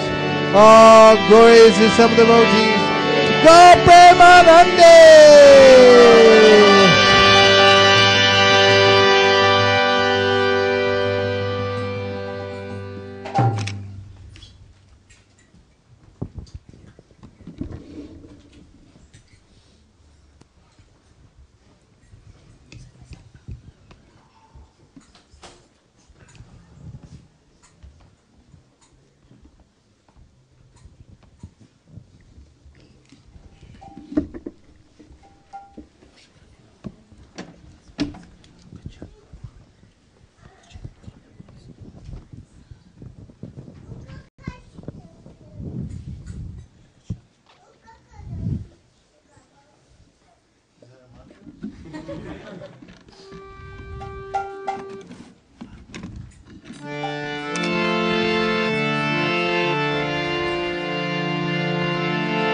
Namaste Narasimhaya.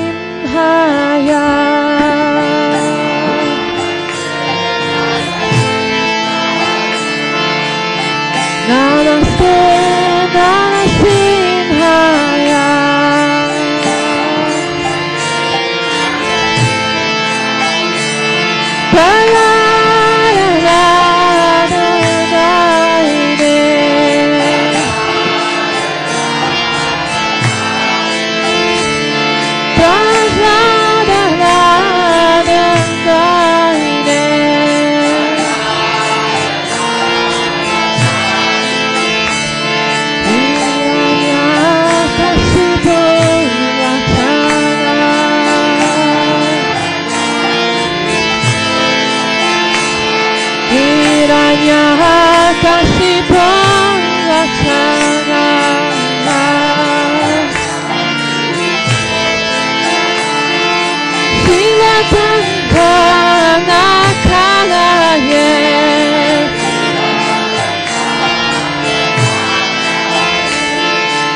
Bahir Nisimha Hridaye Nisimha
Jagadisha Hare.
Thank you very much for coming, everybody, for this Wednesday night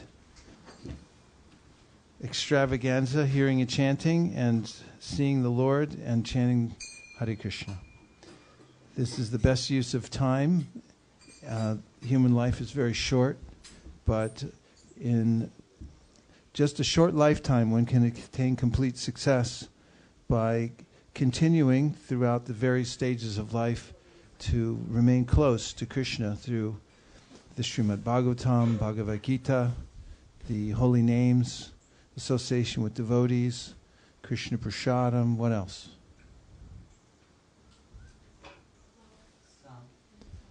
Krishna's flowers, seeing the deity, washing Krishna's dishes, one of the best services, cleaning Krishna's floor, book distribution. So there's, what is it? Living in the Dham. Or turning your house into a Dham. Taking prasadam. We'll say that one twice, maybe 3 times. So Krishna consciousness doesn't require any major austerities. The basic austerities are just following the 4 regulative principles of freedom. No meat eating, no illicit sex, no intoxication, no gambling. These following these principles give one a major advantage in life, that one can become clear-headed. And also, one can know one's own power by following the 4 regulative principles. When we succumb to the lower modes of nature, and we're overcome, then it's very difficult to understand the nature of ourself. And from the platform of following the 4 regulative principles, yesham twantakatam papam jananam punyakarmanam te dvandva mohanir mukta bhajanti mam dhridavrata. Does anybody know that verse? Yes. Besides Mukharavind? Okay, Mukharavind. 7.28. This verse says that when one has become free from sin, the sinful life is dried up. That means the tendency to perform sinful activities has to dry up within the heart. Give Narendra. The tendency for sinning. Hare Krishna. case you haven't noticed, we like you a lot. The tendency for sinning has to be removed from the heart. And once that's finished, then there's no more inclination towards sin. So, give it to Zoe. Hare Krishna. In case you haven't noticed, we like you very much. And that goes for Sukeshwari too. Hare Krishna. So, then this becomes happy life. Evam prasanna manaso bhagavad bhakti yogataha bhagavat tattva vijnana mukta sangha sajayate.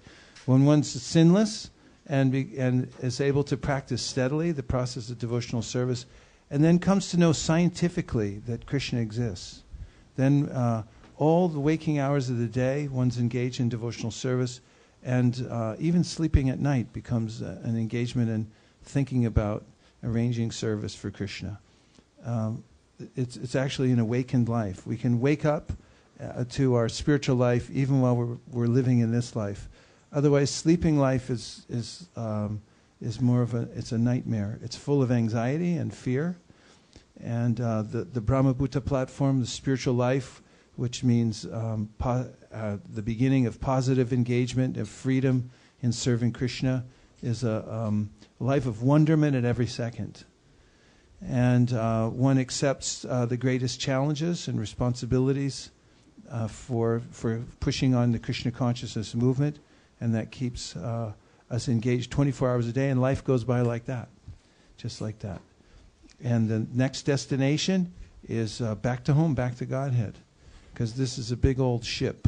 This ISKCON, Prabhupada said, this ISKCON, I am ISKCON. He came and built a ship. And he built the framework. He gave us all the necessities, the spiritual necessities, because a pure devotee can deliver the spiritual necessities. And we just have to take them. We do have to use our free will to take them and embrace them fully. And if we do, then we'll have a complete success in this life. And if we don't, we'll have a partial success, and we can start over, try next time. But why not finish it this life? That's the determination of a devotee. And that's a sign of good fortune in devotional service, that growing feeling in the heart. Why not just finish it this life? What's so vitally important that's going on in the world? Do you see anything going on that's so vitally important? I mean, they're stretched to think of things to broadcast nowadays to agitate everybody's mind. But it's not. It's the same old things being recycled over and over and over again. The same old story here in the material world. But there's a new story at every second in the spiritual world. So that's our intention here we'll boil the milk here because we want everyone to become elevated in Krishna consciousness. That's happening here at ISKCON, Silicon Valley, where the devotees are hearing, they're chanting, they're following, they're getting initiated, they're moving up in the process of devotional service, they're becoming responsible for taking on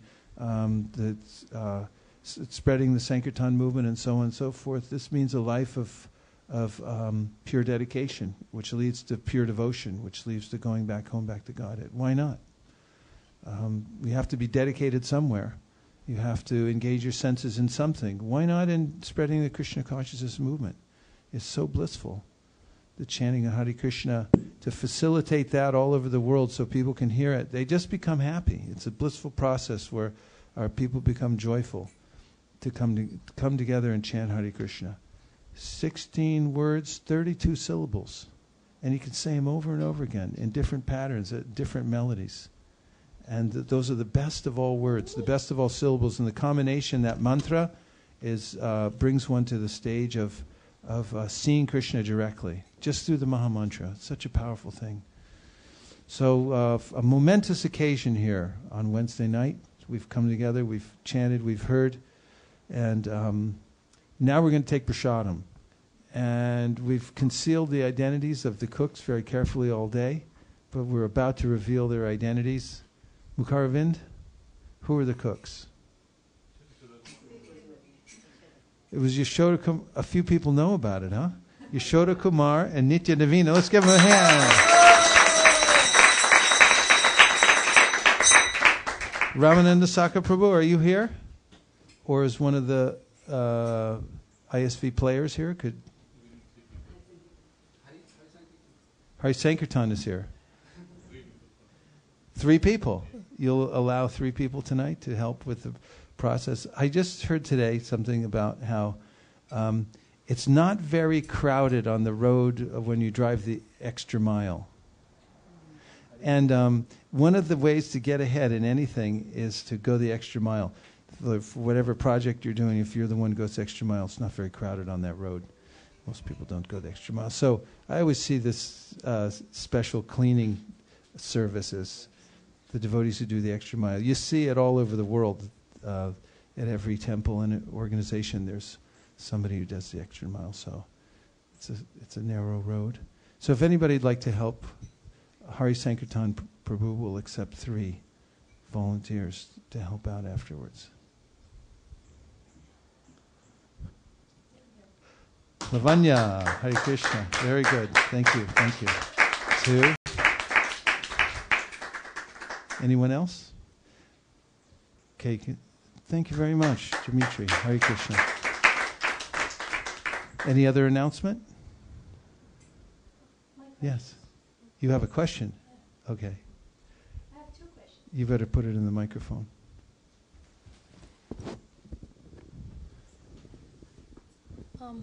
My first question is, why is the holy name so much more tastier when we sing it in front of the deities? But when we go home and we pick up our mala, it doesn't taste that great. Is it just me? Well, there's different degrees of taste for the holy name. It's explained that ruchi, this Vishwanath Chakravarti Thakur explains in the Madhurya Kadambini, that taste has 2 forms. One level of ruchi, or taste for the holy name, means you have an attraction and a taste for it, but it has to be in a certain way. It has to be dressed up. Like you like a certain kind of kirtan or a certain place and time for the kirtan, but the other times it's not that. But the higher level of ruchi, or taste, means any time, any place the holy name's going on, your mind goes crazy for it. That's the higher level of ruchi. So you can see how, you have some attraction, but maybe not in all times and all places. So you have to soften your heart more and more.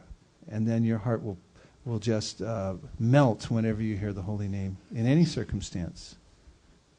And a second question? The second one came to me when I got the dishes last time, because I got the big scrubbing pot, the one where we do the kadai. Mm-hmm. And I didn't know better, so I was scrubbing it, literally. And I was thinking about anartha-nivritti, because it was taking me a long time to scrub that pot. Some stuff came out really easy, and some stuff was really difficult. And then at the end of it, the pot was clean, but it was still stained. So I was thinking, is there a point, like we say, when we speak of the pure devotee, there are certain, what we would consider false.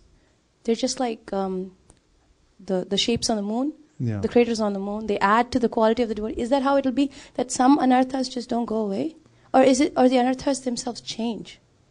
Well, the whole existential situation of a devotee changes. In other words, the material body is no longer material because it's fully engaged in Krishna service. Iha yasya harer dasye karmana manasa gira nikila apyavastastu jivan mukta sauchite. That a devotee who's fully engaged in devotional service, even while living in this body, becomes transcendentalized. So the body of a pure devotee isn't material anymore, and whatever kind of bubbles, foam, or mud you see on the Ganges, you just push it out of the way. And this is mentioned, and still you bathe in the Ganges because it's purifying. So similarly, with a pure devotee, you may see some defect externally, some infirmity or something, with the body, or some quirk, something like that. But yes, did we get a call in? No, actually, it's Sanskrit Mataji is looking for attention. Oh, there you go. So then, Drishai Swabhava Janitar Vapushashtra Doshar.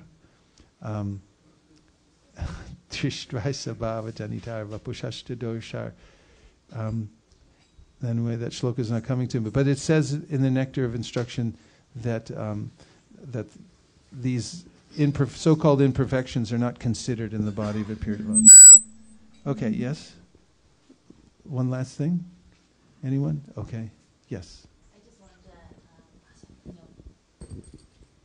to comment quickly on what Lavanya Mataji was asking. Recently, I was just reading with some devotees about Gurujana Prabhu's keys of chanting, and the first key is chant as if you have to chant only one mantra.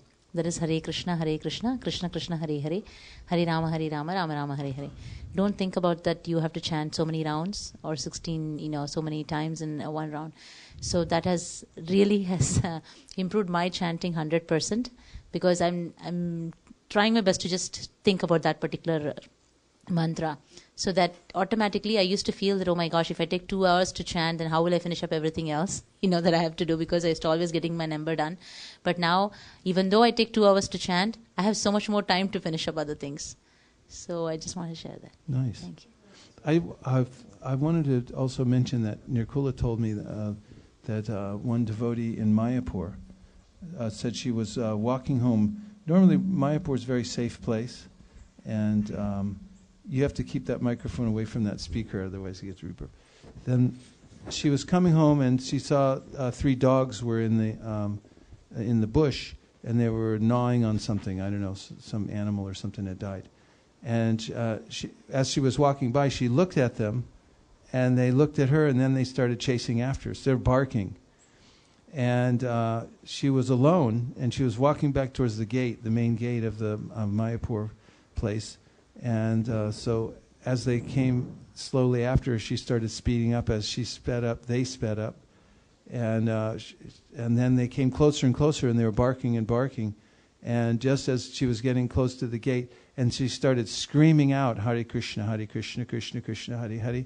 And she could feel one of them just like right at her heels, and then her paws like right on her back. And just as that, she got through the gate, and they closed the gate, and she was okay. And then she was writing how she said that she had never chanted like that before, and she felt like she should always chant like that. Why don't I always chant like that? And then she had this revelation that those dogs were like her senses, and that they were hounding her like that, and that she should, So devotees in all circumstances who are cultivating this process of chanting, taking shelter of Krishna, they see all circumstances. Tell us the verse now. Drishvai sabhava janutar vapushashta doshar na prakritatva bhaktya danasya pashyat gangam nasamna kalubud buddha pena pankar brahma dravatvam apagachiti niradharmai. And the translation? Oh, a microphone to him. Being situated in his original Krishna conscious position, a pure devotee does not identify with the body. Such a devotee should not be seen from a materialistic point of view. Indeed, one should overlook a devotee's having a body born in a low family, a body with a bad complexion, a deformed body, or a diseased or infirm body. According to ordinary vision, such imperfections may seem prominent in the body of a pure devotee, but despite such seeming defects, the body of a pure devotee cannot be polluted. It is exactly like the waters of Ganges, which during the rainy season are sometimes full of bubbles, foam, and mud. The Ganges waters do not become polluted. Those who are advanced in spiritual understanding will bathe in the Ganges without considering the condition of the water. Thank you very much. Sharira Vijaja Jodendraya Tahika Jive Pili Visha Shagare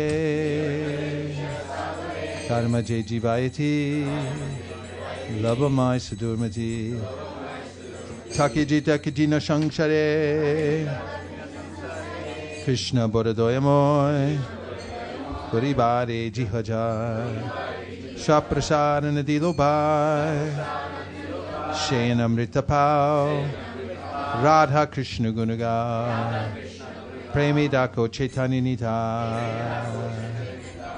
Ma Prashare Govinde Nama Brahmani Vaishnave Swalpa Punyavatam Rajan Vishvaso Naiva Jayate Prasade Sarvadukana Hanirasyopa-jayate Prasanna Chetaso Yashu buddhi paryavatishtate. Bhagavat Shri Mahaprasad ki jai. Go Premanande. Nitai Gaura Hari Bol, Hari Bol, Hari Bol, Nitai Gaura Hari Bol.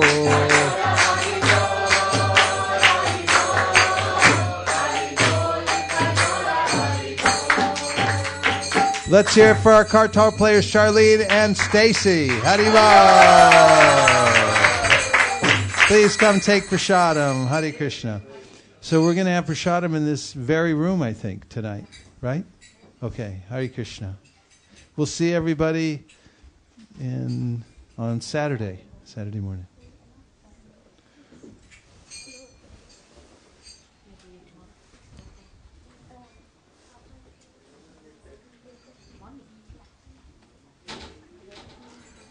Pooja, did you bring a computer? Hare Krishna.